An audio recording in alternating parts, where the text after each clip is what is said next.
Donc, on revient encore. Une fois que notre charge a été appliquée, donc on a lancé notre calcul en structure entière. Donc, c'est ça. Donc, on va essayer de voir le chargement sur les poutres. Ici, par exemple, on prend cette poutre, on fait propriété, donc résultat. Donc, vous voyez ici, donc en charge équivalente, ici, on a une charge linéaire de 2,41 tonnes. Donc, ici, en charge équivalente en tonnes par mètre linéaire, comme vous le voyez ici, on a une charge équivalente de 0,58 tonnes par mètre linéaire. Donc, ces poutres sont différentes de ces poutres parce que cette poutre reprend cette dalle. Donc, cette poutre, l'autre poutre reprend que le mur ici. Donc, le chargement ici, il n'y a que le mur ici. Attends, je vois pas non, attends, les charges permanentes. Donc, voilà. Donc, la charge permanente, c'est 0,71, la charge du mur qu'on a appliqué directement. Donc, c'est ça. Donc, ce sont des poutres de 15-40 parce qu'il y a 4 mètres. Donc, on va essayer de calculer les deux poutres. Donc, on choisit l'autre poutre qui est chargée. Ici, on fait calcul, calcul réel, prendre en compte la sélection. Donc, on a sélectionné poutre. Donc, calculer. Il me demande d'enregistrer. Donc, je vais essayer d'enregistrer ça sur format Villa Monsieur Cissé. Bon, je mets 2 parce qu'il y avait d'autres Monsieur Cissé. Donc, c'est ça. On va essayer de calculer cette poutre qui reprend non seulement la charge de notre dalle 16 plus 4, plus la charge linéaire du mur qui est au-dessus. Je vais basculer, discuter un peu. Ça va revenir. Ok, c'est bon. Donc, on est parti d'une seule pièce ici. Donc, on a essayé de modéliser la dalle, de modéliser en même temps les poteaux. Donc, on a essayé de créer la dalle en polygone fermé, de créer les poutres, de créer les poteaux. Donc, à partir de cet élément que nous avons reçu, par exemple, si c'est l'architecte qui nous a envoyé ce fichier, donc à partir du fichier de l'architecte, on a créé nos éléments de structure et on l'a importé directement sur robot CVS qui est ici. Donc, la modélisation en 3D, c'est ici. Donc, après avoir affecté les charges, nous avons calculé l'élément de la structure. Donc, notre poutre, c'est ici. On a notre poutre qui est ici, de 15-40 avec des poteaux en 15. Donc, comme vous voyez ici, le poutre c'est POI2. Donc, on peut changer, supposons, on met PA1, supposons, c'est juste un exemple. Donc, notre poutre c'est une poutre de 15/40. Donc, pour le chargement, c'est déjà fait. Il y a ici, c'est automatique. Parce que le logiciel a déjà chargé. Pour les diagrammes aussi, la même chose. Les diagrammes et tout. Donc, pour le ferrage, on a ici, on va essayer de calculer notre coût. D'abord, c'est déjà fait. Donc, calculer. Vous m'excusez, mais il fallait que je lance le calcul. Donc, c'est OK. Ici, c'est en vert. Donc, ça veut dire que c'est OK. On a ici, on vient ici en bas à droite, plan d'exécution. On a notre coût ici qui a 2 HA de 12 en bas et 2 HA de 12 en haut. On pourrait mettre des HA de 14, ça dépend. Et des fers de montage ici en HA de 8.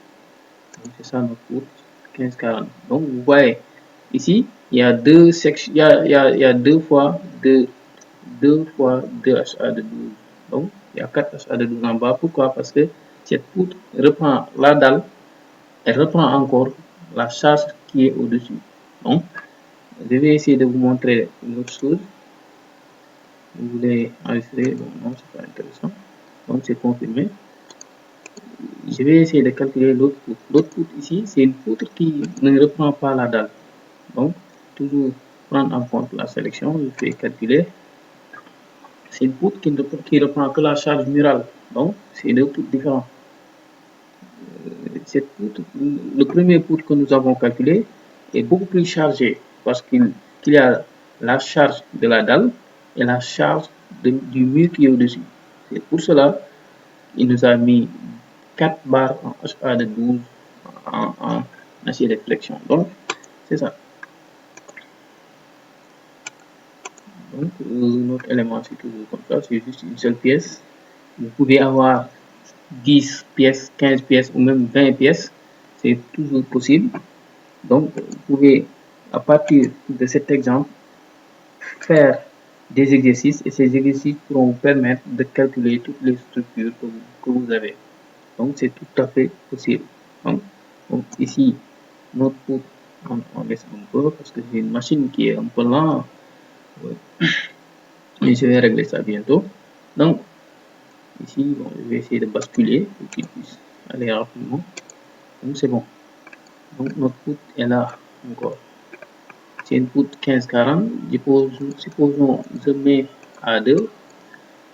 A2, parce que l'autre, on avait A1. Donc, une fois terminé, on a notre ferraille de notre poutre ici.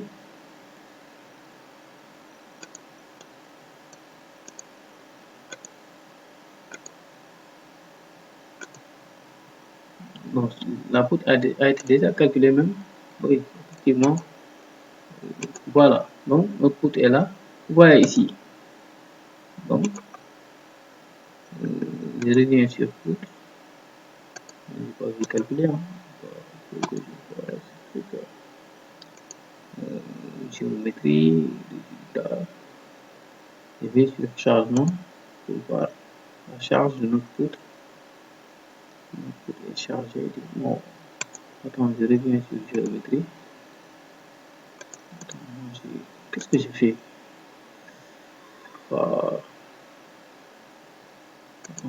Je reprends. Vous m'excusez, bon, c'est confirmé, mais parce que j'ai déjà calculé ici, je calcule l'élément ici. Vous m'excusez, hein. Il y a trop de paramètres qu'il faut comprendre et qu'il faut mettre en place. C'est pour cela. Donc, moi, j'utilisais le 2009 qui est beaucoup plus simple, mais actuellement, j'utilise le 2014 qui est certes qui est beaucoup plus récent, aussi qui me présente aussi d'autres éléments que j'avais pas sur 2009. Donc, mais le truc c'est le même. Donc, même si vous avez robot professionnel 2023, c'est tout à fait la même chose. Les choses ne vont pas changer. Donc, j'ai basculé ici. Seulement ici, si c'était l'autre robot, c'est vous qui allez lancer les calculs. Mais ici, j'ai comme l'impression, il calcule à partir de CBS, il le calcule automatiquement. C'est ça. C'est un logiciel que j'ai commencé à utiliser il n'y a même pas une semaine. Mais bon, c'est bon. Ok. Ok, c'est bon. Donc, une fois que j'ai notre, je lance la calcul. Donc, c'est bon, je prends. Donc, ouais. Donc, ici, il me met une poutre de 2HA avec, il me met 2HA de 10 ici, en bas. Et des exercices de montage en HA de 8. Donc, pourquoi? Parce que cette poutre ne reprend pas la dalle. Effectivement, c'est très normal. Donc, avec des codes de niveau 3 mètres, ça dépend de 3 mètres que nous avons là-bas. Donc, le RDC aussi que nous avons mis. Bon, ça, les paramètres de calcul, tout ça, on va essayer de voir dans une autre vidéo. Donc, c'est ça. Donc, comme vous le voyez ici, il a bien ferré cette poutre. Pourquoi? Parce que cette poutre ici, ça reprend non seulement la dalle et la charge du mur qui est au-dessus, alors que cette poutre ne reprend pas cette dalle. Il reprend uniquement la charge murale. Donc, c'est ça. Donc, on va essayer de voir d'autres choses après.